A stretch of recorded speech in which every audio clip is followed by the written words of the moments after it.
Hello, it's Rebecca here from Precious Pages Papercraft, and today I'm designing a layout for Bramble Fox. And I'm using another of the Halloween sets that's recently hit the store. So today's layout I'm using the Fright Night set. So you get a purple titled perspective that says obviously Fright Night, and it's got a really cute little spider's web, a moon and a bat on it as well. And then you get two separate spider's webs, and they're cut from black acrylic. You get the three pieces in the set. And I'm going to use them all on this layout today. So I felt like my last layout was really moody and dark. I'd used just kind of blacks and purples and gone really heavy on the sort of gothic mixed media look. So I wanted today's layout to be a bit more colourful. So I've got my coloured perspective, and I've pulled out some older papers by Doodlebug Design. I think they're from a couple of years old now. Maybe even longer, but I've pulled out several of those.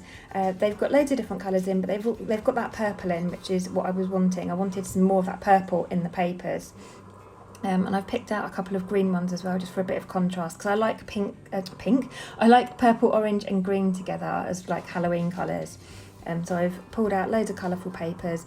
I've just torn strips of it. I've not taken too much care. I didn't want them to go all the way along the page, so they're probably about maybe 10 inches long, a lot of them, maybe 9, but I've just torn the edges, and I'm just going to layer them one on top of the other once I've distressed them and given them a bit of a kind of worn look. I'm just going to have those sitting on my background behind my photos. So I've got 2 photos today, and that feels like something I haven't done in a long time actually. I always used to scrap 2 photos, and lately I've got into the habit of just using 1. So I've gone for 2 today, and they're of my little boy. Last Halloween, our friends own a farm up the road, and they plant pumpkins, and then at October they open as a pumpkin farm. They bring all the pumpkins into their barn. And last year, for the first time, they opened in the evening. So they did one night where they opened, I think it was 6 till 9, and they had all the barn lit up, loads of like eerie lights and spiders set up, and it was really cool. So we'd pop down there in the evening, and I got these photos of my little boy. He can be a bit funny with the dark and eerie lighting, but actually he really enjoyed it, and was putting funny faces all the way around. So I thought they worked really well with the Fright Night title. So I've printed them in black and white purely because they were quite busy in terms of colour in the photo, and the colours didn't really go with the papers or the perspective. So I thought black and white was a better option. It just made it look really too busy having the coloured photos and all those coloured papers. So that's why they're black and white. So I've got all those paper layers kind of stuck together now, so I know where they're going to go. I've added a couple at the bottom as well, just to kind of balance the page and extend the design down further. And I want to have a little bit of mixed media on the page. I don't want to go too mad, but I wanted something. So I've pulled out a black acrylic paint, and I'm using it with a dry brush. So I've not added any water initially because I wanted to see those kind of brush strokes and give it kind of a real distressed look. After saying my last layout was dark and gothic-y, I've now gone in with black paint. But I just wanted something on the background, so I've done that with the acrylic paint. Then I've watered it down and added some splatters and completely covered my hand. Whenever I do splatters, I get them everywhere. So I've added those on as well, and I'm just going to roll a paper towel over that to soak up the excess. I'm really impatient with mixed media, and I don't like getting my heat gun out because I find it warps my pages, and I just get really annoyed with that. So 9 times out of 10, if I can, I'll run a paper towel over it to take off the excess, and then I can just carry on. So I've got those papers laid at the bottom there. I've got them overhanging the page at the moment because I didn't want them quite as big as they were, so I'm going to trim them down in a minute, but I've got those in place with a bit of mixed media behind. I'm going to have my title sat underneath my 2 photos.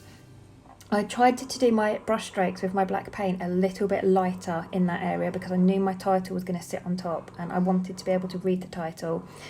So I did the heavier brush strokes up the top, and then kind of like almost tried to dry the brush on that section where my title was going to sit. I've just backed my photo with a patterned paper there. It was one of the other sides of one of those colourful papers. It had it's white with like black drawings of sort of Halloween things all over it, but I just thought it was a bit of a nice contrast having that black and white because I've got my black and white photos. So I've popped a layer of that, and then I wanted to draw in some more of that purple because I've got that purple perspective title. So I'm using another paper it's purple and it's got like a lilac-y Halloween print all over it. You can't really see it, it just looks like a purple paper, but it's given me that purple kind of border to my photos that ties in nicely with that title. And as with everything, I'm just stressing the edges of those as well. And I'm going to have my photos overlapping slightly, so I've just stuck them together with some double-sided tape, and I'm going to add some foam on the back to bring in some of my much loved dimension. And then I think I'm going to get this stuck straight in place because I know where my photos are going to go, so I can commit to getting those stuck. And then from my title perspective, I'm using glossy accents. Generally this holds really well. You'll see in a minute I turn my page over and my perspective falls off. So I don't leave it quite long enough. But this stuff does dry quite quickly, despite what you'll see in a second. And once it's dried, it's kind of a good hold. I've never had perspectives kind of ping off in my album or anything. So I always tend to go for glossy accents with those. So I've got my title stuck in place. I'm going to stick the full spider's web down at the bottom of my page there to help kind of bring things down.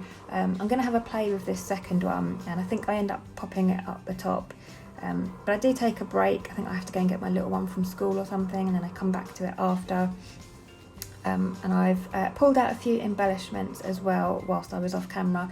I don't want to go mad heavily embellishing this page because those patterned papers are quite busy on their own. So I just felt like adding too much more was going to make it too busy and detract from everything that was already on the page. So I've got a little tag here. I just had the top section left. That is from Simple Stories Boo Crew collection from last year. I just simply had it.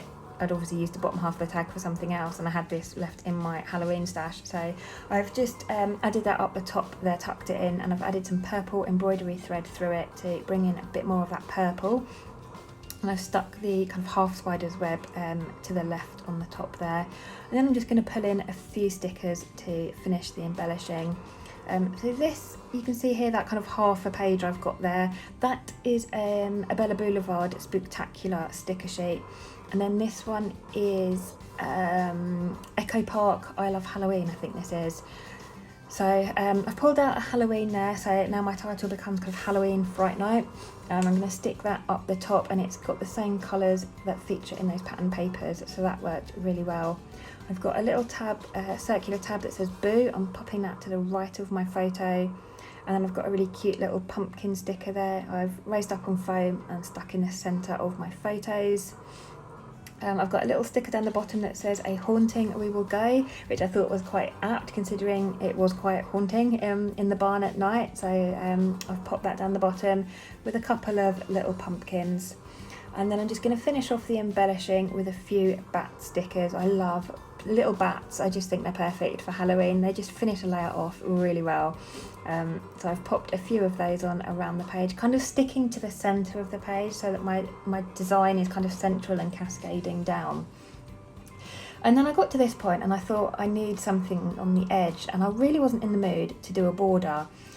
So I thought I would bring in some purple splatters, just to bring in a bit more of that purple again.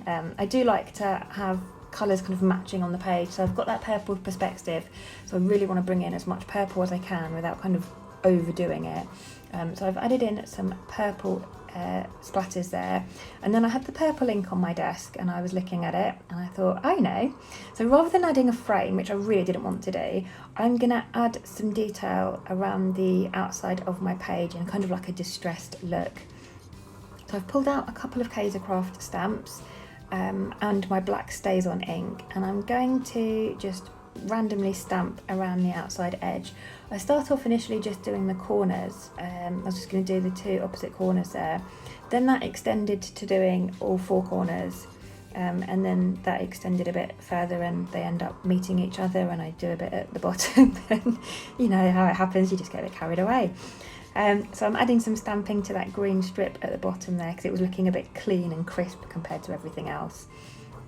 So I've gone around with those two stamps. One's kind of like a crosshatch grid stamp, and the other one is, I really don't know how to describe it, just kind of like a messy textured square effect that's kind of blended in together. I really don't know how to describe it, but it works really well for kind of Halloween and distressed looks. So I've done those all around the edge, and now I'm coming in with that purple distress ink again. This is Dusty Concord and a blending brush, and I'm just adding some purple ink around the edge, and I really feel like this kind of frames the page nicely without being kind of too much. And I'm just going to finish off with a bit more stamping, just to add a bit more definition there, make it a bit darker. And I'm pretty certain that is me finished now. I stopped myself there before I go adding too much more. But thank you very much for joining me today. This set is now available in the store, so I'll pop a link below in the description box to the store where you can find all the Halloween sets. Morag has created some gorgeous Halloween perspectives this year. I'm loving them all, and I intend to use them all. So yeah, I'll pop a link in the description box below for you, and also a link to our Bramble Fox Friends Facebook group where you can find loads of inspiration and share your designs and your layouts using Bramble Fox products. But yes, I'll pop those in the bottom for you. But thanks very much for joining me. I shall leave you with the rest of these close-ups, and I will see you next time.